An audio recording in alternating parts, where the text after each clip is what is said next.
vamos tratar do tema de juros compostos, dando continuidade ao nosso curso de matemática financeira. Então, de fato, a capitalização composta, que é o que a gente vai tratar daqui por diante, é o sistema mais utilizado no mercado, As transações comerciais, em sua grande maioria, quando trata da questão de juros, são relacionadas a juros compostos. E nós vamos tentar entender um pouquinho nessa aula de agora de como a gente formaliza alguns conceitos, algumas fórmulas, a respeito desse conteúdo, tá? Podemos dizer assim que essa aula é uma introdução aos juros compostos, uma introdução a tudo aquilo que a gente vai ver no curso de financeira. Depois a gente vai falar mais à frente de descontos compostos, de equivalência de capitais, taxa interna de retorno, sistemas de financiamento, price, saque, americano e etc. Mas essa parte é de fato a parte que introduz boa parte daquilo que a gente vê nas transações comerciais do dia a dia, tá? Como transações de financiamento de automóvel, compras parceladas, etc. Bom, qual é a ideia básica do juro composto? Nós já falamos isso em uma das aulas atrás, mas não custa nada revisar. A ideia do juro composto é que a taxa de juros ela vai incidindo sempre em cima de um capital que está sendo atualizado a cada momento. Então, vamos retomar um exemplo bastante simples de uma pessoa que tomou um empréstimo, digamos, de R$100 a uma taxa de juros de 10% ao mês. Estou colocando aqui uma taxa bastante elevada, mas para a gente compreender um pouquinho, assim, facilitando as contas. E ela tomou esse empréstimo por um prazo de 3 meses. Bom, o que nós sabemos é que no sistema de capitalização composta, ao final do primeiro mês, como que se comporta o montante, Ao final do primeiro mês, essa taxa de juros, que é de 10%, incide em cima dos R$10 e produz um juros ao final do primeiro mês, que vou chamar de juros 1, de 10% de 100, ou seja, de R$10. Se a gente considerar então esse empréstimo como se fosse feito apenas no primeiro mês, nós diríamos que o montante ao final do primeiro mês seria os R$100 que foi tomado emprestado, junto com esses R$10 de juros, ou seja, você teria um total de 110. Bom, acontece que quando chega ao final do primeiro mês, a pessoa que tomou o dinheiro emprestado, ela não devolve esse dinheiro, digamos assim, e é como se ela tivesse tomado emprestado de novo os 110. Ou seja, é como se ao final de cada período, o valor financiado agora fosse o montante do período anterior. Então, quando a gente vai olhar agora para o segundo mês, é como se o capital financiado fosse 110. Então, os juros do segundo mês, não estou falando dos juros acumulados, mas os juros daquele mês, seria 10% de 110, ou seja, R$11. E o montante ao final deste mês seria, então, do segundo mês, O montante ao final do segundo mês seria de 110, que era o montante anterior, somado aos juros de R$11, ou seja, R$121. Bom, acontece que ao chegar ao final do segundo mês, a pessoa ainda não pagou o empréstimo. Então, quando você rola a dívida para o terceiro mês, é como se ela tivesse tomado emprestado agora o valor de R$121. Então, os juros do terceiro mês, ele corresponde a 10%, 10% de 121, que dá R$12,10. Então, o montante final, o montante ao final do terceiro mês, seria os 121 do período anterior, somado com os R$12,10 dos juros desse período, O que dá um total de 133,10. Então, nós podemos observar o seguinte, Nós podemos observar que no sistema de juro composto, a taxa de juros, nesse caso nós estamos trabalhando com uma taxa de juros fixa, de 10%, nós mantivemos a taxa fixa de 10%, mas o valor absoluto dos juros ele foi variando. Por que ele foi variando? Porque o capital foi atualizado, ao final de cada período. Bom, um exemplo de uma aplicação em juro composto, a própria poupança. A única questão que muda é que a poupança, nós não temos hoje uma taxa de 10% ao mês. Tá? Hoje a taxa da poupança, né, estamos em 2018, ela gira em torno de 0,5% ao mês, mais a TR, isso dá algo muito próximo de 0,7% ao mês, um pouquinho abaixo ou um pouquinho acima disso, a depender do mês, mas podemos lembrar em períodos de hiperinflação, tá? Que em alguns períodos a taxa de poupança era bem superior a 10% também. Tá? Mas aqui, se você pensa numa caderneta de poupança, se você tivesse colocado R$100 na caderneta de poupança e ela tivesse rendido R$10 de juros, ao final do primeiro mês você teria 110, ok? Se você não sacou esse dinheiro, então esse dinheiro continuaria na poupança e ao final do segundo mês, os 10% do outro mês, supondo que fosse 10%, seria 10% de 110, que seria 11, e assim sucessivamente. Então a poupança, por exemplo, né, é uma situação que envolve juros compostos. O que de fato também muda na poupança é que na poupança nós não temos normalmente uma taxa fixa. Né? Essa taxa da poupança ela vai variar mês a mês. Seria então um exemplo de taxa de juros compostos, de financiamento a juros compostos com taxa variada. Tá?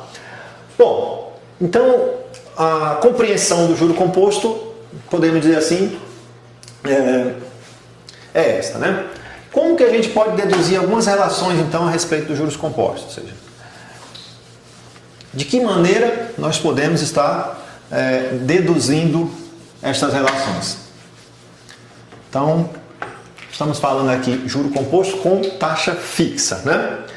Se a gente pensa num capital C, uma taxa I, número de períodos N e um montante M, né? Os elementos que nós já definimos aqui na matemática financeira, capital, taxa de juros, número de períodos e o montante ao final de N períodos, como que nós podemos estar deduzindo a relação que envolve o montante? Olha, de fato, vamos pensar, antes da dedução formal da fórmula, num problema, por exemplo, que envolve aumentos sucessivos com taxa de juros variável. Digamos que um objeto aumenta 2%, 5% e 7% sucessivamente. Ou seja, digamos que o seu salário aumente 2% no mês, 5% no outro mês e 7% no outro mês. Ah, bom demais, né? Se fosse assim. Como que você poderia calcular esse aumento? Digamos que você ganha R$1.000. Então, se você ganha R$1.000, como que você pode,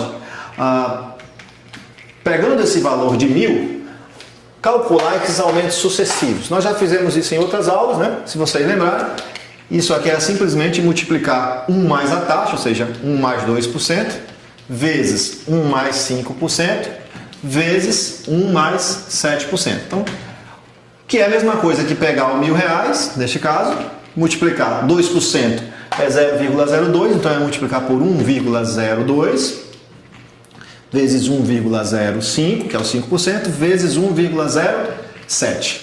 Então esse 1 mais é porque você agrega no capital mais 2%. Né? Esse 1 mais 5% você está agregando no capital mais 5%.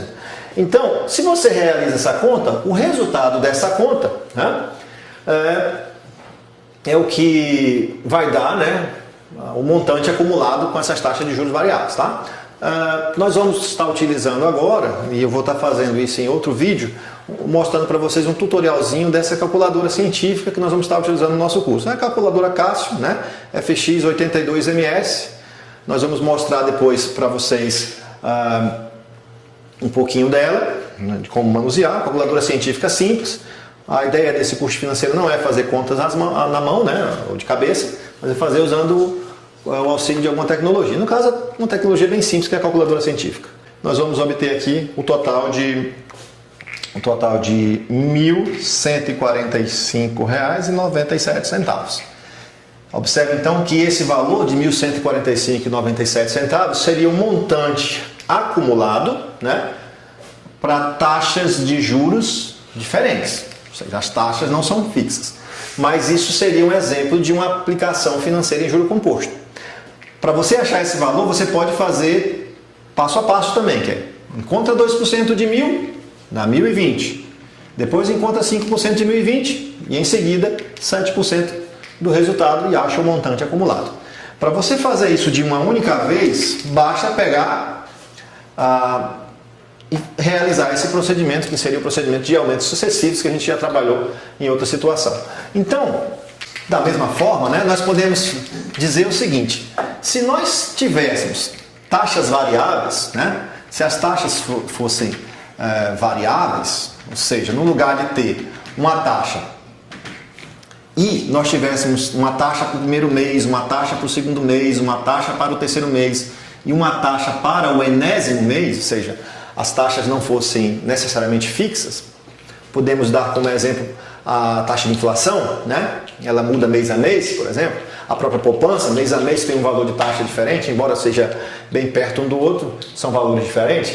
Se nós tivéssemos, então, taxas de juros variáveis, o montante ao final de N períodos, né, seria simplesmente você pegar o capital do primeiro período e multiplicar por 1 mais I1 vezes 1 mais I2 vezes 1 mais I3 e assim sucessivamente até a última taxa que foi aplicada.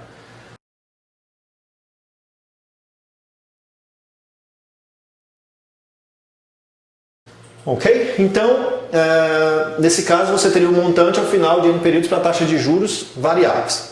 Bom, se você imagina que essas taxas não são variáveis, mas que elas são taxas fixas, né? Ou seja, é uma única taxa no caso aqui, você pode, a partir dessa relação, né, deduzir também que o montante ao final de N períodos é o capital vezes 1 mais I1 passa a ser I, porque é a mesma taxa, I2 é a própria taxa I, e assim sucessivamente.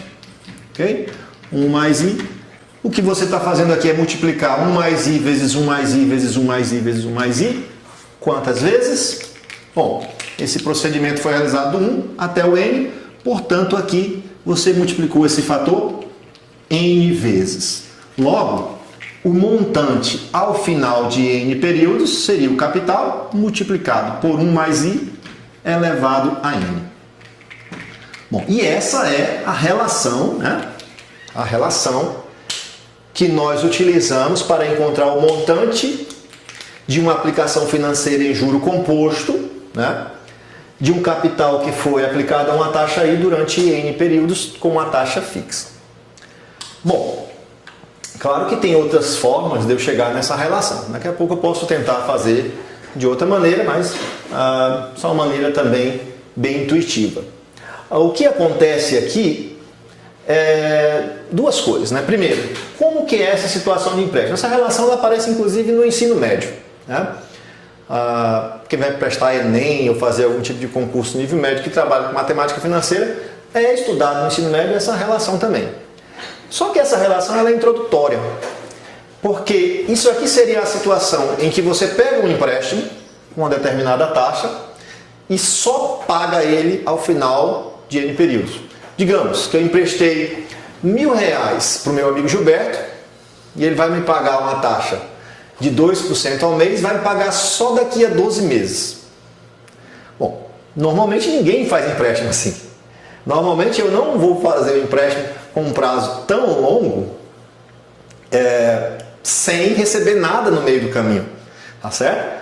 Por quê? Porque corre o risco de ter um calote maior, né? Ou seja, se eu deixo para receber só daqui a um ano, pode ser que o meu amigo daqui a um ano não tenha dinheiro para me devolver. Então a situação mais comum é a gente fazer um empréstimo e as pessoas já irem fazendo alguns pagamentos no meio do caminho. Por exemplo, quando você financia um carro, você faz o financiamento e você vai pagando as parcelas. Quando você faz uma compra numa loja, você faz o financiamento e vai pagando as parcelas. Mas essa situação, não. Essa situação seria, você fez o empréstimo e você só vai pagar ele ao final de N períodos. Então é uma situação que introduz a relação do montante, mas ela de fato é mais didática do que utilizada na prática só dessa forma, tá ok? Em algumas situações ela ainda vai ser utilizada, a gente vai estar mostrando durante o curso. Ela vai ser a fórmula que vai dar ideia para as outras também, né? Quando a gente for falar de fator de capitalização de juros compostos, né? Essa relação ela vai aparecer, em todo momento ela vai aparecer, mas nesse momento seria uma situação em que você toma um empréstimo e só paga ele ao final do prazo estipulado, não faz nenhum pagamento no meio do caminho. Bom, então essa é a nossa relação chave, montante a capital vezes 1 mais I elevado a N, né? Como trabalhar os elementos dessa forma? É agora o próximo passo.